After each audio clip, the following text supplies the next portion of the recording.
তারেক রহমানের বিরুদ্ধে বাংলাদেশ ইসলামী ছাত্র শিবির ছোটখাটো একটা অঘটন ঘটিয়ে দিয়েছে, বিরাট ঘটনা ঘটিয়ে দিয়েছে। দর্শক, অসাধারণ। বাংলাদেশের আগামী দিনের রাজনীতির গতি প্রকৃতি শিবির নির্ধারণ করে দিয়েছে।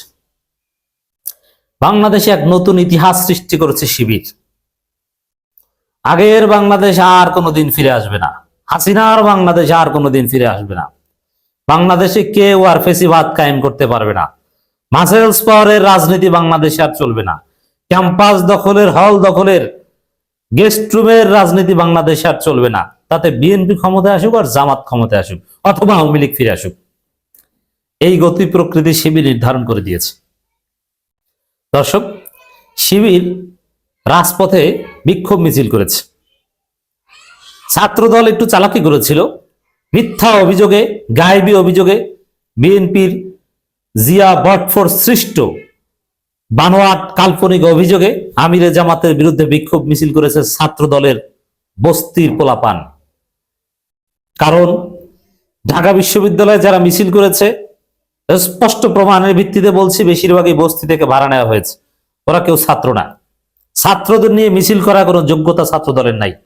ঢাকা বিশ্ববিদ্যালয়ে ওরা 150 স্টুডেন্টও পাবে না। ঢাকা বিশ্ববিদ্যালয়ের স্টুডেন্ট একটা বড় অংশ বাহির থেকে ভাড়া করা। তোরা মিছিল করেছে, কিন্তু শিবির পরিস্থিতি উল্টে দিয়েছে। শিবির সন্ধ্যার পর ঢাকার রাজপথ উত্তাল করেছে। ছাত্র দলের যে প্রপাগান্ডা, ওটা একদম মিটে গিয়েছে, ওটা ডিবাঙ্ক হয়ে গিয়েছে। আর শিবির প্রমাণিত ঘটনাকে সামনে রেখে ছাত্রদল সন্ত্রাসীদের বিচারের দাবিতে রাজপথ উত্তাল করে রেখেছে। দেখেন, পার্থক্যটা আগে বুঝেন, তারপরে তারেক রহমান কি করেছে। তারেক রহমানের জীবনের একটা নতুন অধ্যায় তৈরি করে দিয়েছে শিবির, সেদিকে আসছি। দেখেন, ছাত্রদল বলে যে আমিরে জামাত তাকে কি টুইট করেছেন বা কি এক্সে পোস্ট করেছেন, অথচ এটা হ্যাকিং এর মাধ্যমে একটা নাটক, এবং জামাত প্রমাণ দিয়েছে যে কিভাবে ওটা হ্যাকিং ছিল। একদম অ্যালগোরিদমের মাধ্যমে গাণিতিক প্রমাণ দিয়েছে। গাণিতিক প্রমাণ মিন্স ওটা অকাট্য। সাক্ষ্য আইন যারা পড়েছেন, সাক্ষ্য দুই প্রকার, খণ্ডনীয়, অখণ্ডনীয়। সায়েন্টিফিক বা জুডিশিয়াল প্রেজাম্পশন অথবা জুডিশিয়াল নোটিস বলতে যা বোঝায়, ওই দৃষ্টিতে যা প্রমাণিত, যেটা নিয়ে প্রশ্ন করার সুযোগ নেই, জামাত প্রায় ওই রকম প্রমাণ দিয়েছে যে এটা হ্যাকিং, এটা জাতীয়ভাবে প্রতিষ্ঠিত হয়ে গিয়েছে। তারপরও ওই বিষয়টা নিয়ে তারেকের নির্দেশে ছাত্র দলের ছাত্রীরা আমিরে জামাতকে গালাগালি করেছে। ওটা কোনো রাজনীতি না, ওতে বিএনপি এবং তাদের ভোট আরো কমেছে। আর শিবির কি করেছে, যেটা একদম প্রমাণিত, গাজীপুরে কুপিয়ে নারী ব্যবসায়ীকে হত্যা করেছে ছাত্র দলের সন্ত্রাসীরা। এটা হত্যাকাণ্ডের ঘটনাটা ঘটে গেছে, নারী নির্যাতন, এটা ভিডিওতে একদম স্পষ্ট। এটা নিয়ে কি প্রমাণ করা হ্যাকিং নাকি কোনো এম্বিগিউটি নাই, একদম দিবালোকের না স্পষ্ট। অতএব দর্শক, ছাত্র শিবির রাজপথে নেমেছে ছাত্র দলের বিরুদ্ধে, তারেকের বিরুদ্ধে। ছাত্র দলের বিরুদ্ধে যদিও শিবিরের প্রোগ্রামের শিরোনাম ছাত্রদল, কিন্তু শিবির মূলত তারেক জিয়ার নির্দেশে ছাত্রদল এগুলো করছে, এটা প্রমাণ করছে। তো শিবির মিছিল করে ফ্যাক্ট নিয়ে, ফ্যাক্ট যেটা প্রমাণিত, যেটা নিয়ে কোনো সন্দেহ সংশয় নেই। শিবির কোনো কাঁচা কাজ করে না, রাজপথে নেমেছে। পার্থক্যটা দেখেন এবার। এই ঘটনার প্রেক্ষাপটের পার্থক্য, প্রাসঙ্গিক ঘটনার পার্থক্য তো দেখলেন। একটা হচ্ছে মিথ্যাচার, আর একটা হচ্ছে ফ্যাক্ট, ভিডিও, অথেন্টিক প্রমাণ, হত্যাকাণ্ড, নারী নির্যাতন, ধর্ষণ। এবং এই ঘটনার মধ্যেই একটা খবর, ছাত্র কিশোরীকে সংঘবদ্ধ ধর্ষণের অভিযোগে ছাত্রদল নেতা গ্রেপ্তার হচ্ছে ওরা ধর্ষণের অভিযোগে।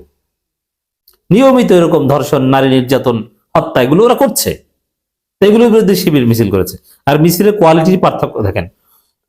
ছাত্রদল মিছিল করেছে, মিছিলে যারা বক্তব্য দিয়েছে ওরা একটাও ছাত্র না। আর শিবিরের যারা বক্তব্য দিয়েছে ওরা সবাই running student, MPhil, double master, second masters, LLB, কোথাও না কোথাও স্টুডেন্ট, এবং নিয়মিত পরীক্ষা দেয়। আর ছাত্র দলের যারা বক্তব্য দিয়েছে ওদের কোনো এমফিল টেম্পিল বা এই টাইপের কোনো ছাত্রত্ব ওদের নাই। পার্থক্য দেখছেন?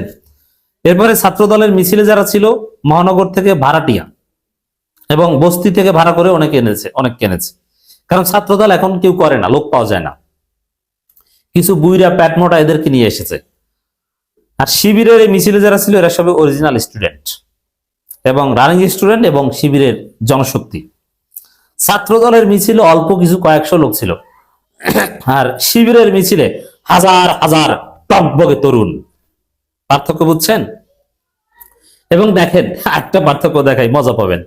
ছাত্র দলের মিছিলে বক্তব্য দিয়েছে হারু পার্টি, যাদের লজ্জা শরম নাই, যারা 30-40টা ভোট পায়, যারা নাকানি জুবানি খায়, যারা হাঁটলেও ট্রল হয়, তারা, যাদের এক একজন বৃদ্ধ। আর শিবিরের প্রোগ্রামে বক্তব্য দেয় কে? বাংলাদেশের ভিপি, জাতীয় ভিপি, ডাকসু ভিপি, জুলাইয়ের ভিপি সাদিক কায়েম। সাদিক কায়েমের হাল মাকাম, সাদিক কায়েমকে আল্লাহ যে মর্যাদা দিয়েছে, ডাকসু ভিপি হিসাবে সাদিক কায়েমের যে ওয়েট, যে ইতিহাসে যে সাদিক কায়েমকে যেভাবে মূল্যায়ন করা হবে, ছাত্র দলের ওখানে যারা ছিল ওদের সবাইকে একত্রে ভর্তা করলো, সাদিক কায়েমের একটা পশমের সমান মূল্য ওদের হবে না। কে বক্তব্য দিয়েছে? রিয়াজুল ইসলাম, জকসু ভিপি। পার্থক্য বুঝছেন যে ওখানে কারা বক্তব্য দেয়, এখানে কারা বক্তব্য দেয়? আকাশ পাতাল পার্থক্য শিবির এবং ছাত্র দলের। এটা তো হয়েছেই। এরপর এবার আসেন কন্টেন্ট। শিবির কি করেছে? শিবির তারেক রহমানের কিছু পরিচয় নির্ধারণ করে দিয়েছে। এবং দেখেন আরেকটা বিষয় বলি, তারেক রহমানের যে 12টা বাজিয়েছে তার আগে, সাপোজ ধরে নিলাম, আল্লাহ না করুক, এটা হবে না, যদি হয় যে বিএনপি ক্ষমতা আসলো, তারেক যে প্রধানমন্ত্রী হলো, এখন কি ডাকসু বিপিকে ক্যাম্পাস থেকে বের করে দিবে, না ডাকসু বিপি বিপি থাকবে? এর মানে ক্ষমতায় যদি বিএনপি আসো, ক্যাম্পাস গুলোতে শিবিরের রাজত্ব থাকবে এবং ক্যাম্পাস গুলোতে কোনো গেস্ট রুম, কোনো দখলদারিত্ব, কোনো সন্ত্রাস শিবির হতে দিবে না। যদি করতে চায় তারেক রহমানের মসনদ ভেঙে চুরে লন্ডন পালিয়ে যেতে হবে। যদিও প্রধানমন্ত্রী হবে না, আর এটা দরকার হবে না, বললাম কাল্পনিক। আজকে শিবিরের প্রোগ্রাম থেকে এই বিষয়টা অনুমেয়। তো দর্শক, এবার দেখেন তারেক রহমানের নতুন পরিচয় কি। নেতা করে খাম্বা চুরি, কর্মী ধরে গলায় ছুরি, গাজীপুরে হত্যা কেন, খুনি তারেক জবাব দে। এবার বুঝছেন তারেক রহমানের পরিচয় কি? নেতা করে খাম্বা চুরি, এবং খাম্বা চুরির বিষয়টা টাইম ম্যাগাজিনে স্থান পায়। এরকম কোন ব্যক্তি নতুন বাংলাদেশের প্রধানমন্ত্রী হবেন, এইটা কি হয়? মেনে নেওয়া যায়? শিক্ষিত সমাজ, তরুণ প্রজন্ম, আধুনিক প্রজন্ম, জেনজি কোন খামবাচরকে মেনে নিবে বলে আমার মনে হয় না। লন্ডনের কামলা, সন্ত্রাসীদের সামলা। ডাক্তার শফিকুর রহমানের মতো একজন মুরব্বী মানুষ, সম্মানিত ব্যক্তিকে শফিককে বলে গালি দিয়েছে ছাত্র দলের ছাত্রীরা। পাল্টা গালি আমরাও দিতে পারি। এবার দেখেন যে শিবির কি মলম দিয়েছে তারেক রহমানকে, খাম্বা তারেককে, ইন্টারবাস তারেককে, লন্ডনের কামলা। এবং জাতির সামনে স্পষ্ট হয়েছে তারেক রহমান মুসলেখা দিয়ে বিমানবন্দর থেকে চোরের মতো পালিয়েছে, খাম্বা চুরি করে, জনগণের টাকা চুরি করে। তারেক রহমান মুসলেখা দিয়ে পালিয়েছেন এটা তো জানেন, লন্ডনে গুপ্ত ছিলেন তাও জানেন, কিন্তু কি জন্য পালিয়েছে জানেন? চুরি করে, চোর পালিয়েছিল। অতএব বাড়াবাড়ি করতে যে আজকে তারেক রহমান খাম্বা চোর, পালাতক, গুপ্ত, লন্ডন পালাতক, কত কিছু হয়ে গিয়েছে। এটা তারেক রহমানের জীবনে একটা নতুন অধ্যায়। অতএব আপনি প্রধানমন্ত্রী হবেন, ডাক্তার শফিকুর রহমানের নামে এরকম কোন অভিযোগ আছে? নেই। এবার মজা বুঝেন, সামলান।